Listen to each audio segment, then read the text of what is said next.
নমস্কার। আজকে আমি আপনাদেরকে শোনাবো বিভূতিভূষণ বন্দ্যোপাধ্যায়ের লেখা টান। আশা করি আপনাদের এই গল্পটি ভালো লাগবে, এবং যদি আপনাদের এই গল্পটি ভালো লাগে তাহলে আপনারা প্লিজ আমাদের চ্যানেলটি লাইক, শেয়ার এবং সাবস্ক্রাইব করে দেবেন। ধন্যবাদ। গল্প নয়, সত্য ঘটনা। যার মুখে আমার এই গল্প শোনা, তার পরিবারবর্গ কর্ম উপলক্ষে পূর্ব আফ্রিকার নাইরোবি শহরে অনেক দিন থেকেই বাস করছিলেন। ও দেশের নানা গল্প আমি আমার বন্ধুটির মুখে সেদিন বসে বসে শুনেছিলাম। সকালবেলা পাহাড়ি পথে একা বেড়াতে বের হয়েছি। একখানা জিপ গাড়ি দেখি স্টেশন থেকে বেরিয়ে আসছে। আমার বন্ধু প্রণববাবু গাড়িটি চালাচ্ছে। অনেক দিন দেখিনি প্রণববাবুকে। তিনি কবে এসেছেন তাও জানি না। আমাদের এদিকের বাজারে মালিয়া মহান্তির বড় গোলদারি দোকান। তার কাছে জিজ্ঞেস করে জানলুম প্রণববাবু আজ 2 মাস ধরে হোমস্টে কুঠিরে বাস করছেন।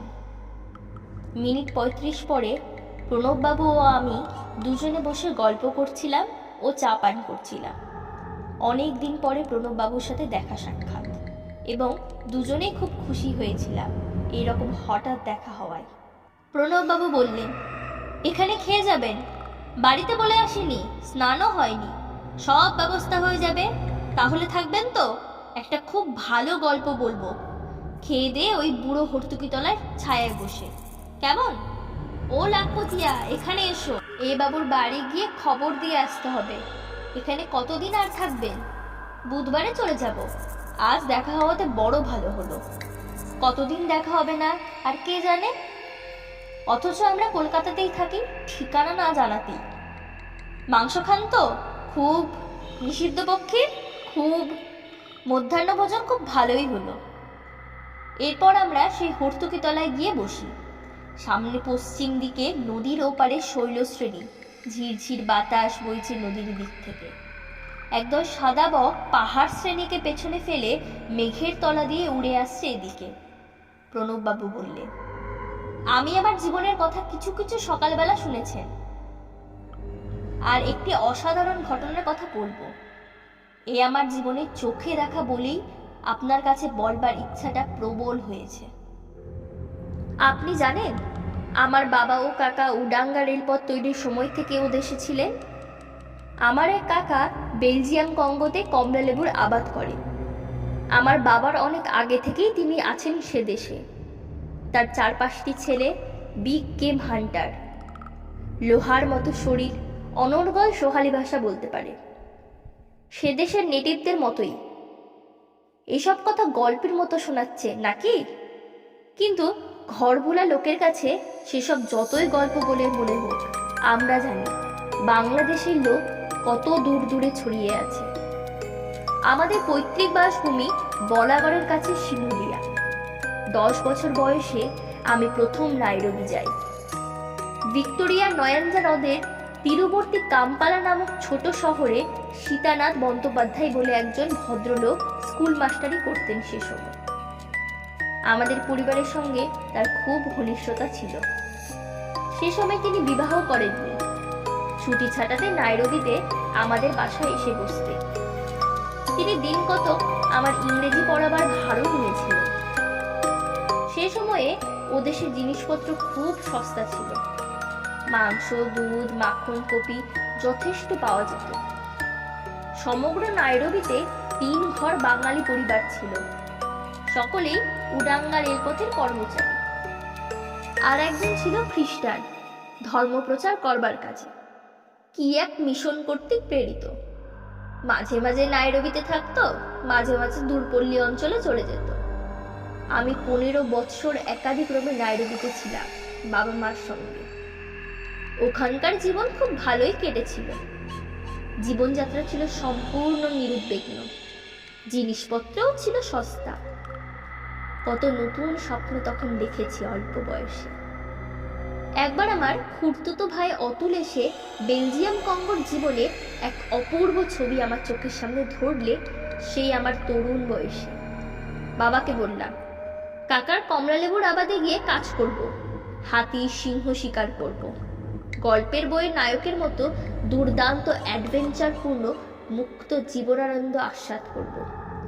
আমি বললাম, তখন আপনার বয়স কত? 17 বছর। লেখাপড়া?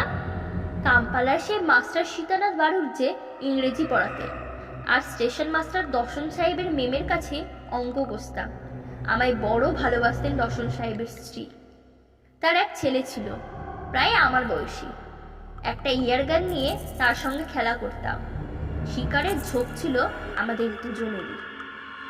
নাইরোবির বাইরে তখন বিস্তীর্ণ প্রান্তরে কণ্টক ও শিমশা গাছের বনে জেব্রা, সিংহ, জিরাফ, উটপাখির দল বিচরণ করত, এখনো করে। আমরা কতবার ওইসব জঙ্গলে যেতাম বন্যজন্তু শিকারের জন্যে। একবার একদল সিংহের সামনে পড়েছিলাম। তার মধ্যে এক গর্ভবতী সিংহ ছিল। সে আমাদের প্রায় চোখের সামনে একটা ঝোপের আড়ালে 3-4টে শাবক প্রসব করেছিল। সুতরাং লেখাপড়া সেখানে তেমন হয়নি। আপনি ডাক্তার হয়েছিলেন কোথায় পড়াশোনা করে? সে অনেক পরে, কলকাতায় ডাক্তারি করি। কত বছর বয়সে কলকাতায় আসেন? 25 বছর বয়সে। এত বছর বয়সে ডাক্তারি করলেন? পাশ করেছিলেন? হোমিওপ্যাথিক কলেজে পড়ি, মাত্র 3 বছরের কোর্স ছিল তখন। তাতেই যথেষ্ট রোজগার করেছি, বা এখনো করছি। ভাগ্যটা ভালোই আপনার। আমি প্রথম প্র্যাকটিস করি ডার এস সালামে, তারপর মুম্বাসায়, ওখান থেকে বোম্বে, বোম্বে থেকে কলকাতায় এলাম। পয়সা যা কিছু বেশি রোজগার করি সবই ডার এস সালামে। আবার ইচ্ছে ছিল সেখানেই যাই, কিন্তু সেখানে আর সুবিধা হবে না। ম্যানান গভর্নমেন্টের আওতায় ও উৎসাহে যে অবস্থার সৃষ্টি হয়েছে, তাতে ভারতবাসীদের আর সেখানে হয়তো সুবিধাও হবে না। ওরাই বেশি ডাকতো। কারা? আফ্রিকানরা। ওদের মধ্যে অনেকে ভারতীয় মেয়ে বিয়ে করেছিল সে সময়। অনেক মেয়ে ভারতীয় স্বামী গ্রহণ করেছিল। আস্তে আস্তে উভয় সমাজে এ প্রথাটা চালু হচ্ছিল। এবার আসল গল্পটা বলুন। বেলা গিয়েছে। বাকিটুকু অথবা আসলটুকু অতি অল্প, কিন্তু ভারী অদ্ভুত। শুনলেই তো ফুরিয়ে যাবে। তার চেয়ে চলুন চা খাওয়া সেরে নেওয়া যাক। চা খাওয়া খুব ভালোই হলো। ও বেলাও যাতে আমি থাকি, এজন্য প্রণববাবু ও তার স্ত্রী পিড়াপিড়ি করতে লাগলে। এ বেলা নাকি ভালো করে খাওয়ানোই হলো না। আমার খাওয়াই নাকি খুব কষ্ট হলো। সন্ধ্যার পর আজ্যোৎস্না আদন্দকারের মধ্যে প্রণববাবু আবার গল্প শুরু করলেন, সেই হর্তুকি তলায় বসে।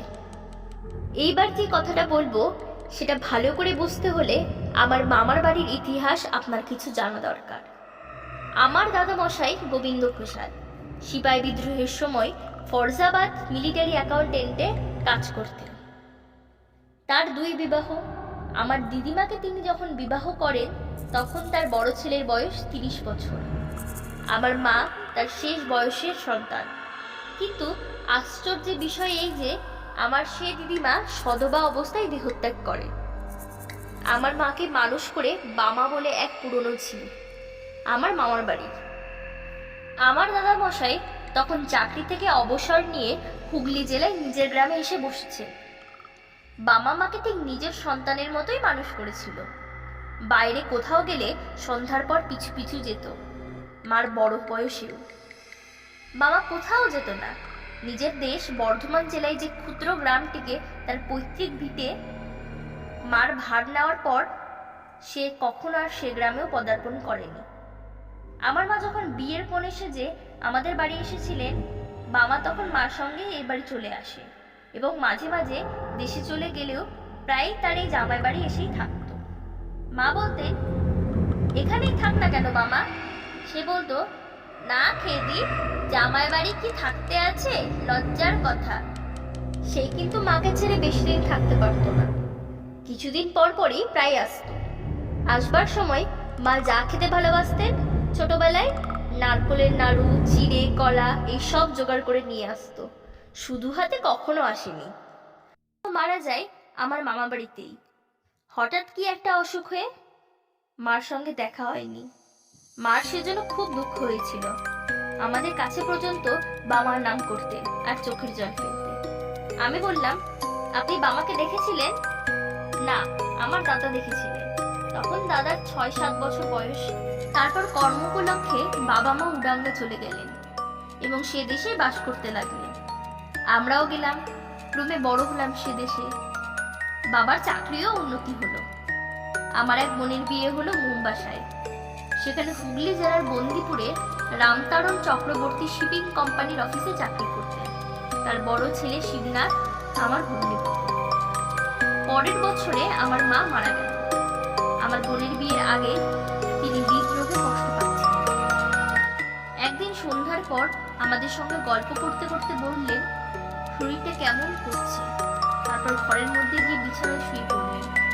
ডাক্তার আসবার আগেই মারা গেল। এবার আসল কথাটা এসে গিয়েছে। মা তো মারা গেলেন সন্ধ্যার সময়।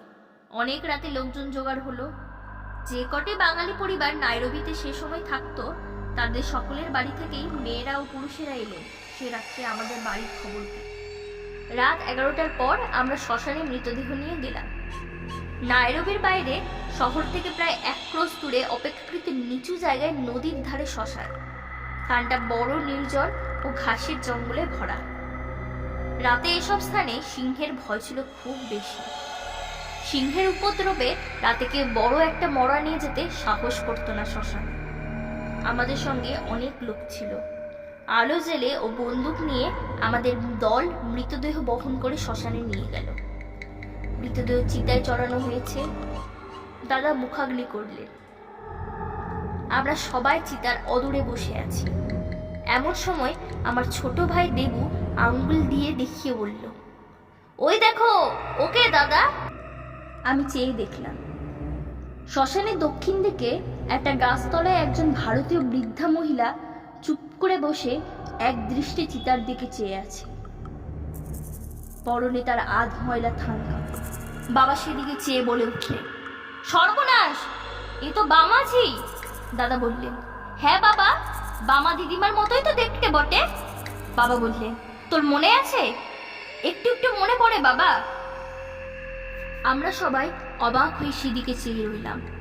সত্যি এই গভীর রাতে এই দুর্গম বিপদসংকুল শ্মশান ভূমিতে কোনো বাঙালির মেয়ে আসবার কথা কেউ কল্পনাও করতে পারে না। আমরা কেউ তাকে চিনিও না। কেবল চেনেন বাবা এবং সামান্য কিছু চেনে দাদা। তাদের সাক্ষাৎ সেখানে সেদিন গভীর এক তত্ত্বের অবতারণা করল। কোথাও বা কে চিতা, কাল বা মৃতদেহ, মৃত্যুই বা কার। বৃক্ষতলে উপবিষ্টা নারী মূর্তি কিন্তু আমাদের দিকে লক্ষ্য করেনি। সে সম্পূর্ণ নিষ্পৃহ উদাসীনভাবে এক দৃষ্টে জ্বলন্ত চিতার দিকে বসে ছিল। এখনো সে ছবি আমি দেখছি যেন আমার চোখের সামনে। চিরকাল আঁকা থাকবে সে ছবি আমার মনের পটে। হুগলি জেলার এক অখ্যাত গ্রাম থেকে মৃত্যুজয়ী স্নেহের টানে আজ 20 বছর বয়সে বামাজি চলে এলো পূর্ব আফ্রিকার নাইরোবির শ্মশান ভূমিতে। বেশিক্ষণ আমরা দেখতে পাই। সব শুদ্ধ বোধহয় মিনিট 5-6 হবে বামাজিকে আমরা দেখতে পেয়েছিলাম সবাই মিলে। তারপরই মিলিয়ে গেল সেই মূর্তি। আমরা বেশি কিছু কথা বলিনি। এরপর দাহ কার্য শেষ করতে সকাল হয়ে গেল। নদীতে স্নান করে আমরা বাড়ি ফিরে এলুম।